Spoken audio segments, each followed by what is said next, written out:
Direction l'Inde à présent avec la fin des travaux du temple Rama qui se trouve dans la ville d'Ayodhya, un lieu de culte à la gloire du nationalisme hindou où se mêlent fondamentalisme et enjeux politiques. Le Premier ministre Narendra Modi y a d'ailleurs planté un drapeau religieux hier à son sommet.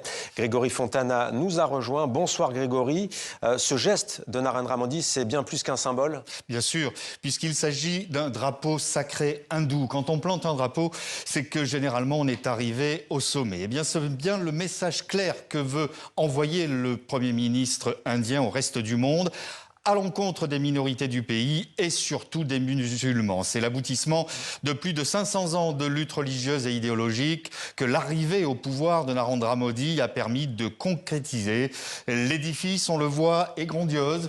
Il est fait de marbre et de grès, le symbole suprême de la domination hindoue sur les autres communautés du pays. Alors Grégory, en quoi justement ce temple incarne-t-il justement cette suprématie hindoue? Pourquoi cet endroit précis? Eh bien parce que depuis le XVIe siècle, le site accueillait une mosquée emblématique, la mosquée aux Trois Dômes, autour de laquelle prospérait une importante communauté musulmane. Jusqu'à ce 6 décembre 1992, où des fondamentalistes hindous détruisent le site à coups de pioche et de marteau, provoquant dans la foulée des émeutes interconfessionnelles qui ont fait à l'époque plus de 2000 morts.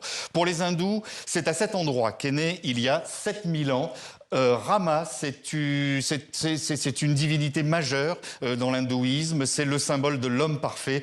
Et très vite, les pèlerins se sont réappropriés les lieux par centaines de milliers. Et on comprend l'aspect religieux, Grégory, mais où est la portée politique, idéologique, pourrait-on dire, du Premier ministre? Eh bien, à chaque élection, depuis son arrivée au pouvoir il y a 11 ans, Narendra Modi et son parti d'extrême droite nationaliste ont fait de ce site la pierre angulaire de toutes les campagnes électorales. À la fierté hindoue, on oppose la peur des plus de 200 millions de musulmans que compte le pays.